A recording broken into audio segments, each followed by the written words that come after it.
Cumulative tax burden that we're seeing across our hospitality sector, and pubs are no different from that. 75% of all of our profits go back to the Treasury in one form of tax or another. So we fund vital public services, which is why it's so important to make sure our businesses can survive, thrive and grow and continue to play their part.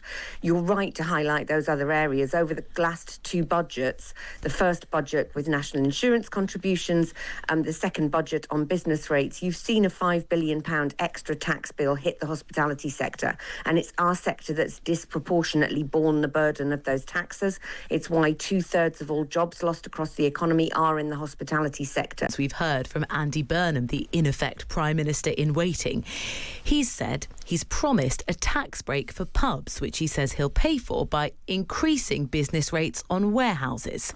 We can speak now to Kate Nicholls, the CEO of UK Hospitality. Good morning, Kate. Good morning to you. What do you think of this initial suggestion, a 20% rate cut in rates for pubs? Well, it is a positive suggestion. We know from concerns that were expressed at the last budget that the valuation for pubs and the business rates bills for pubs were going up 75% before the Chancellor acted in February to cut that and freeze pub business rate bills. We also see very high business rates bills for other parts of hospitality, however, restaurants, and hotels. They're seeing a 120% increase in their business rates. So this is a good positive announcement from Andy Burnham. It does implement a manifesto pledge from the Labour Party to rebalance business rates from the high street to online businesses, but it does need to go further. If we are going to get a renaissance in our high streets going, we need to support our restaurants, our pubs, our bars and our hotels in cutting business rates. We have the second highest business rates in the OECD, so it's important that we do that if we want to deliver on his ambition of a high street renaissance and growth in every postcode. Yeah, one of the things that the Labour manifesto said is that Keir Starmer promised that he wouldn't raise the main rates of income tax, VAT or national insurance. What perhaps wasn't expected was the additional taxes on businesses. So that was national insurance that of course had to be paid there. Also coming, the change to minimum wage. In terms of what would really help pubs, if we're talking about them specifically, what would have more of an impact? Would that be a 20% cut in rates for pubs, or would it be lifting some of those other new pieces of legislation when it comes to minimum wage for staff and national insurance?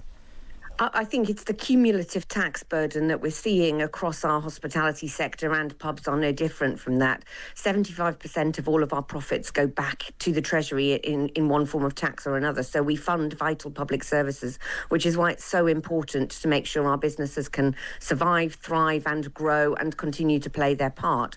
You're right to highlight those other areas. Over the last two budgets, the first budget with national insurance contributions, the second budget on business rates, you've seen a £5 billion extra tax bill hit the hospitality sector, and it's our sector that's disproportionately borne the burden of those taxes. It's why 2/3 of all jobs lost across the economy are in the hospitality sector. So the government does need to look at those areas in the round. There is, however, an opportunity to do something on business rates straight away, because you've got tax bills that are due to increase unless action is taken for pubs, bars, restaurants, hotels. They're due to go increase in April next year by as much as 30%. So it's important that action is taken now, and then we can look at those other taxes in the round. But clearly, if you're going to look at how do you get a high street renaissance, how do you get growth in every postcode, how do you tackle the NEETs crisis, supporting hospitality by looking at those tax burdens that you've identified, particularly those around employment, will also be key. Yeah, I mean, across the hospitality business as a whole, Andy Burnham has promised growth across every postcode. Where do you see the role of hospitality in that? Well, hospitality is the only sector of the economy that is based in every postcode. Every postcode has a coffee shop, a cafe, an independent neighbourhood restaurant, a local community pub.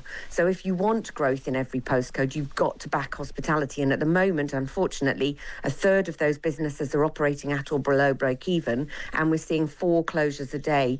3/4 of those are in restaurants, cafes and accommodation providers. So we do need to support the breadth of the economy.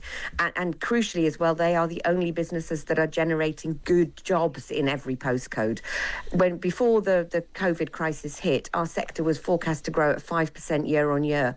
That's really solid, good economic growth. If we could get back to that by reversing some of those tax increases on business rates, employment, and the cost of doing business, we could get back to generating that level of growth across every postcode. But only hospitality can do it. Only hospitality is in every postcode. Yeah. The final thing I want to ask you about, we're going to speak to some landlords on the programme, but we know now that pubs going to have the legal right to stay open until 5 o'clock in the morning on Monday morning so they can show the England game. Tell us, for you, this is good news. Is it? We've heard just in the news update we had there that, for example, Wetherspoons have said, well, of our hundreds of pubs, it's only a handful that have looked at sort of the actual price tag of opening the doors to say, oh, this is worthwhile. But that is the challenge. I mean, it's better late than never that the government has amended the legislation to give that automatic right to stay open. We did highlight earlier on when they announced extended licensing hours that this wouldn't apply to this particular match on a Sunday. So better late than never, but it is only ever going to be a small number of pubs who can afford to open their doors after 1 o'clock and take advantage of that. For those that can afford to do that, very welcome news.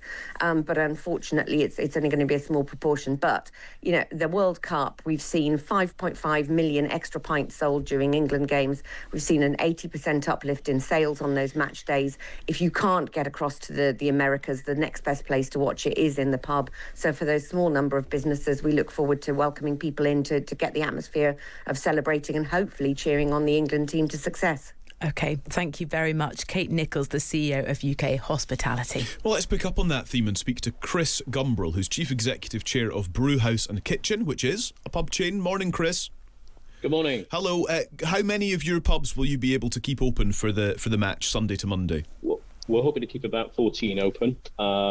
As Kate just mentioned, it's a little bit late in the day, really. We had provisions for some sites, but obviously, the game changed yesterday. It was a no in the morning, it was a yes in the afternoon, which is good news for our business. So we'd be hoping to have about 14 sites actually open on Sunday morning. Staff are actually, our team I spoke to yesterday, really keen to work it, really excited.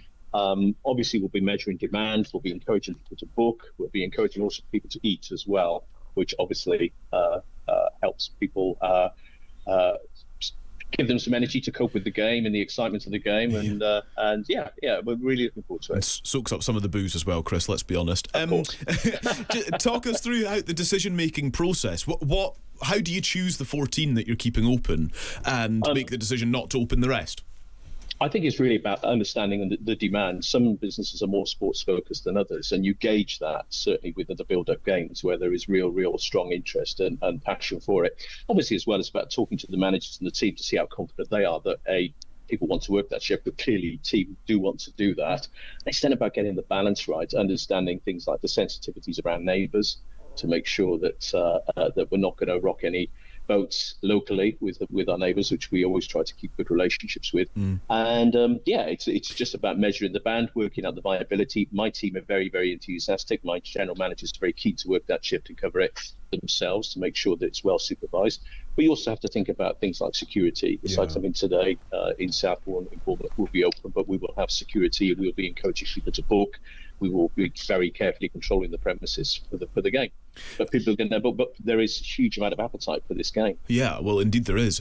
Is there a percentage of sort of profitability that makes it make sense when it's I don't know if you're paying your staff extra because it's a night shift, you're certainly paying them longer because you're opening longer.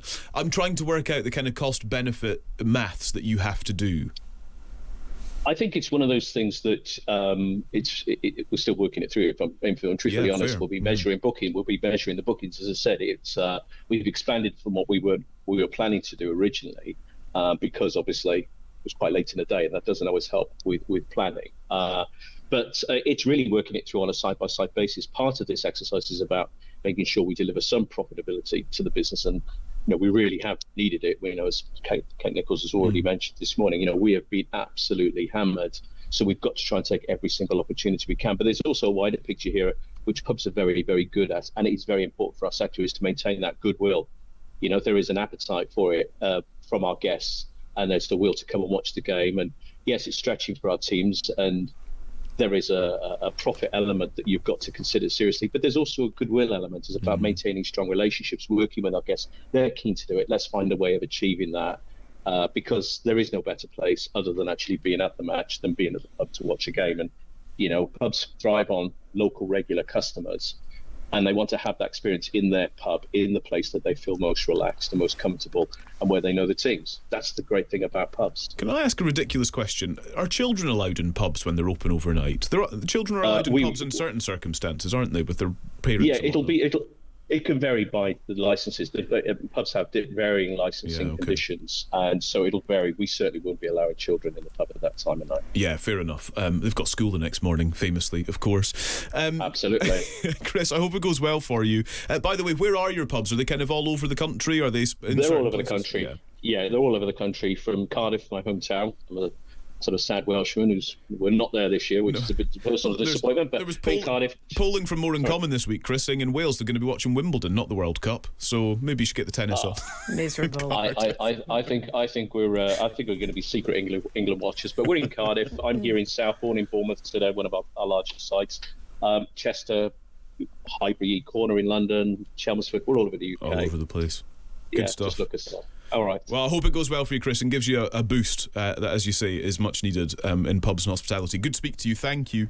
Thank you for your support. Not at all. That is Kris Gumbrell, who's the Chief Exec Chair of Brew House and Kitchen. One of the things we've been talking about